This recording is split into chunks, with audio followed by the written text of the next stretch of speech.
47-കാരിയായ ശ്രീലതയമ്മക്ക് മകനെക്കുറിച്ച് പറയുമ്പോൾ കണ്ണീരടക്കാനാവുന്നില്ല. മകൻ എവിടെയോ ജീവിക്കുന്നുവെന്ന പ്രതീക്ഷയിലാണ് ഈ കുടുംബം ജീവിതം മുന്നോട്ട് നീക്കുന്നത്.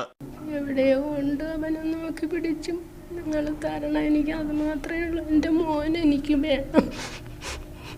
24-കാരനായ ശരത് പ്രഭാസുധൻ 2013 മെയ് 7-നാണ് സിംഗപ്പൂർ ഷിപ്പിംഗ് കമ്പനിയായ MSIയിൽ എഞ്ചിൻ കേഡറ്റ് ട്രെയിനിയായി ജോലിക്ക് പ്രവേശിച്ചത്.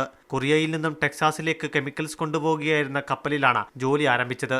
ടെക്സാസിലെ ഹൂസ്റ്റൺ തുറമുഖത്തെത്തിയ കപ്പൽ ചരക്കിറക്കി തിരികെ പുറപ്പെടുന്ന ദിവസമായ മെയ് 29-നാണ് ശരത്തിനെ കാണാതായതെന്ന് കപ്പൽ അധികൃതർ മാതാപിതാക്കൾക്ക് അയച്ച കത്തിൽ പറയുന്നു.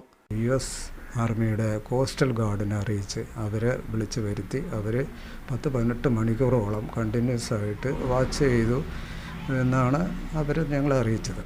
കപ്പലിൽ നിന്നും കടലിലേക്ക് ചാടി ആത്മഹത്യ ചെയ്തിരിക്കാമെന്ന സംശയമാണ് കപ്പൽ അധികൃതർ പ്രകടിപ്പിക്കുന്നത്. ഇതിന് അമേരിക്കൻ കോസ്റ്റ് ഗാർഡോ ഇന്ത്യൻ വിദേശകാര്യ പ്രവാസി മന്ത്രാലയങ്ങളോ സ്ഥിരീകരണം നൽകിയിട്ടില്ല.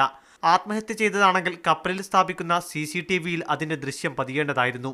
കപ്പലിൽ CCTV സ്ഥാപിച്ചിട്ടില്ലെന്ന കപ്പൽ അധികൃതരുടെ വിശദീകരണം ദുരൂഹമാണ്. മുഖ്യമന്ത്രിക്ക് മുതൽ വിദേശകാര്യമന്ത്രി സൽമാൻ ഖുർഷിദിന് വരെ നിരവധി പരാതികൾ നൽകിയിട്ടും ഒരു ഫലവും ഉണ്ടായിട്ടില്ല. എന്താണ് നടന്നത് എന്ന് ഒരു ക്ലിയർ കട്ടായിട്ടൊരു മറുപടി ഒരു ഭാഗത്തുനിന്നും കിട്ടിയിട്ടില്ല. മകനെന്ത് പറ്റിയെന്ന കൃത്യമായ വിവരമെങ്കിലും നൽകാൻ അധികൃതരോട് അപേക്ഷിക്കുകയാണ് ഈ കുടുംബം. മീഡിയ 1 തിരുവനന്തപുരം.